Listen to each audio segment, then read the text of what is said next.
Hello everyone, welcome to Succeed IAS. My name is Amit Dubey and let's start with the daily current affairs for geography optionals. And first of all, a very happy Holi to all of you. अब articles देख लेते हैं। First article है आपका cotton textile के ऊपर and यहाँ पे कॉटन टेक्सटाइल के एक्सपोर्ट्स में एक अच्छा इंक्रीज देखने को मिला है इंडिया में। एंड जो टारगेट था हमारा कॉटन टेक्सटाइल एक्सपोर्ट से रिलेटेड, वो टारगेट अचीव हो गया है एक महीने पहले।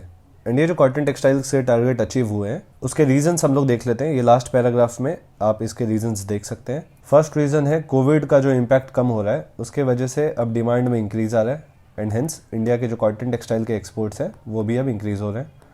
सेकंड इंपॉर्टेंट रीजन है कि जो जिनजियांग प्रोविंस है चाइना का, आपको पता होगा तो यहाँ पे जिनजियांग प्रोविंस है चाइना का, यहाँ पे यूगर मुस्लिम्स के अगेंस्ट जो ह्यूमन राइट्स वायलेशन हो रहे हैं चाइना में, तो उसके अगेंस्ट यूएस प्लस और बहुत सारे कंट्रीज ने उनके कॉटन एक्सपोर्ट्स पे बैन लगाया हुआ है। एंड ये जो जिनजियांग प्रोविंस है ये काफ़ी इंपॉर्टेंट था कॉटन के एक्सपोर्ट्स के लिए, तो इस पे बैन लगने की वजह से इसका डायरेक्ट बेनिफिट इंडिया के ऊपर हुआ है।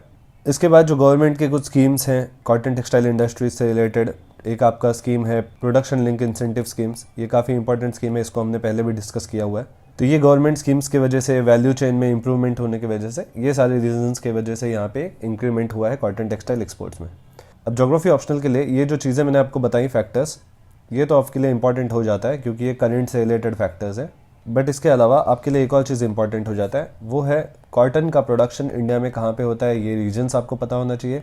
इन रीजन्स में ही कॉटन क्यों प्रोड्यूस होता है, इसके लिए जो जोग्राफिकल कंडीशंस यहाँ पे मिलते हैं वो आपको पता होना चाहिए।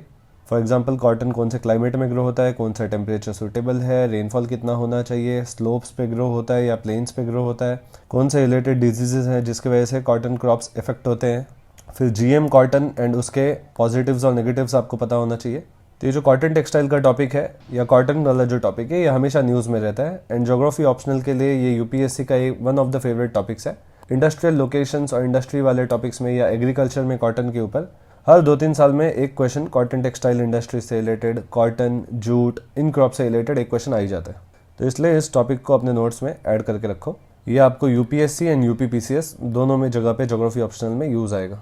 एंड यहाँ पे मैंने एक्सपोर्ट डेस्टिनेशंस दिए हैं। यहाँ पे आप देख सकते हो कि इंडिया का जो कॉटन है वो कहाँ पे एक्सपोर्ट्स होते हैं, कौन से कंट्रीज़ में डिमांड है इंडियन कॉटन का। तो फर्स्ट आप देख सकते हैं मेजर शेयर है बांग्लादेश का एंड ये कंसिस्टेंट है 2018, 19, 20 ये तीनों साल में कंसिस्टेंट रहा है।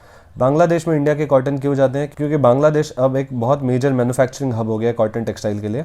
एंड अगर आप वेस्ट में भी जाके देखें यूरोप में, तो most of the clothes are made in Bangladesh और मेड इन वियतनाम। ये दोनों कंट्रीज़ का एक तरीके से मोनोपोली अब क्रिएट हो रहा है कॉटन टेक्सटाइल इंडस्ट्री से रिलेटेड। तो यहाँ पे आप देख सकते हैं जो मेजर शेयर है हमारा कॉटन का वो जाता है बांग्लादेश में, उसके बाद China, Vietnam, Indonesia, Turkey and उसके बाद अदर कंट्रीज़।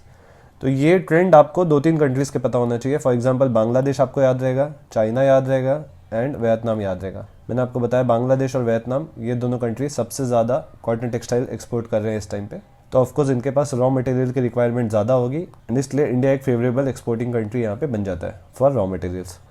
नेक्स्ट आर्टिकल आपका है जापानीज अर्थक्वेक के ऊपर एंड कल हमने इसके ऊपर एक डिटेल में डिस्कस किया था कि जापान में अर्थक्वेक के रीजंस क्या है एंड अर्थक्वेक को फॉलो करते हुए वहाँ पे सुनामीज बहुत कॉमन है। ये दोनों चीज़ों के रीजंस क्या है, यहाँ पे प्लेट टेक्टोनिक्स के ऊपर हमने बात किया कि 4 प्लेट्स हैं। एक है आपका Pacific plate, Okhotsk plate, Eurasian plate and यहाँ पे है आपका फिलीपीन प्लेट। ये चारों प्लेट्स कॉम्प्लेक्स तरीके से मूव करते हैं जिसकी वजह से हमेशा एक्टिव जोन में रहता है Japan with respect to earthquake and tsunamis. And मैंने आपको यहाँ पे बताया कि अराउंड 10,000 सुनामीज पर ईयर आते हैं, जिसमें से अराउंड 1500 सुनामीज ऐसे होते हैं जो वहाँ पे पब्लिक फील कर पाती है, जो थोड़े इम्पैक्टफुल होते हैं। एंड कल भी 7.4 मैग्नीट्यूड का अर्थक्वेक जापान में आया हुआ था, परसों आया हुआ था। कल के वीडियो में भी हमने इसको डिस्कस किया था 17 मार्च के वीडियो में। तो जिन लोग को वो वीडियो देखना है एक बार जाके रेफर कर लो, वहाँ पे अच्छे से मैंने एक्सप्लेन किया है यहाँ पे अर्थक्वेक आने के रीजंस। नेक्स्ट आर्टिकल देख लेते हैं। ये है आपका रशिया से रिलेटेड एक अपडेट है। एनर्जी क्राइसिस वाला टॉपिक मैंने आपको बताया आपके लिए इंपॉर्टेंट हो जाते हैं एंड एनर्जी क्राइसिस यूपीएससी के डायरेक्टली मेंशन्ड है बोथ पेपर 1 एंड 2 में। ज्योग्राफी ऑप्शनल पेपर 1 में आप देखेंगे ह्यूमन ज्योग्राफी में इकोनॉमिक ज्योग्राफी वाले सेक्शन में एनर्जी क्राइसिस डायरेक्टली मेंशन्ड है। सिमिलरली आप ज्योग्राफी ऑप्शनल पेपर 2 में देखेंगे तो यहाँ पर भी रिसोर्सेज में एनर्जी क्राइसिस डायरेक्टली मेंशन्ड है।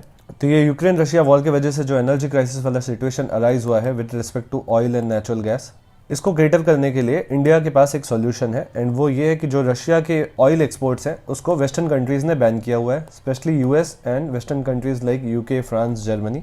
एंड इन बड़े कंट्रीज़ ने दूसरे छोटे कंट्रीज़ को भी रिक्वेस्ट किया है कि वो लोग रशिया से ऑयल इंपोर्ट ना करें। इसके वजह से क्या हुआ है, रशिया के पास ऑयल के रिजर्व्स या ऑयल बहुत सारे हैं बट उनके एक्सपोर्ट्स में बहुत ज़्यादा डिक्लाइन हो गया है। इसके वजह से रशिया इंडिया को अराउंड 12 to 15% डिस्काउंट पे ऑयल दे रहा है। तो इस टाइम पे जब ग्लोबल ऑयल प्राइसेस बढ़े हुए हैं एंड एनर्जी क्राइसिस वाला सिचुएशन अराइज हो गया, तो इंडिया के लिए फेवरेबल है कि वो ये डिस्काउंट को एक्सेप्ट करे। तो Indian oil corporation, Hindustan petroleums ने ये ऑफर एक्सेप्ट कर लिया है एंड ये लोग रशिया से ऑयल इंपोर्ट करना स्टार्ट कर दिए हैं। तो इससे एक तरीके से क्राइसिस वाले सिचुएशन में भी हम अपने रिजर्व्स को फिल कर रहे हैं विथ चीप ऑयल। बट इसके कुछ नेगेटिव कॉन्सिक्वेंसेस फ्यूचर में आ सकते हैं। अगर ग्लोबल बॉडी या यूएस वगैरह प्रेशर डालते हैं इंडिया पे कि आप एक तरीके से फंड कर रहे हो रशिया को वॉर के लिए या उसको फाइनेंशियली हेल्प कर रहे हो, जब बाकी लोग उसको आइसोलेट करने का ट्राई कर रहे हैं, तो ये एक प्रेशर माउंट अप हो सकता है इंडिया पे। बट फिलहाल हमने ये स्टेप एक लिया है। तो ये एक आपके लिए अपडेट है क्योंकि इस टॉपिक को हमने पहले भी देखा हुआ है, एनर्जी क्राइसिस इस वॉर से रिलेटेड। बट आपके लिए एक इंपॉर्टेंट अपडेट है कि कभी क्वेश्चन आता है कि how India tackled the energy crisis situation arising due to Ukraine Russia war. तो वहाँ पे आप एक मेजर्स में ये भी लिख सकते हो कि ये जियोपॉलिटिकल रीजंस और सैंक्शंस की वजह से India got discounted oil from Russia, and ये सारे पॉइंट्स आप वहाँ पे लिख सकते हो। तो आज ज्योग्राफी ऑप्शनल के लिए बस इतने ही आर्टिकल्स थे। जिन लोग को ये पीडीएफ रेफर करना है, ये टेलीग्राम चैनल पे मैं शेयर कर दूंगा। टेलीग्राम चैनल का नाम है succeed IAS official, and that's it for the day. Good bye, take care.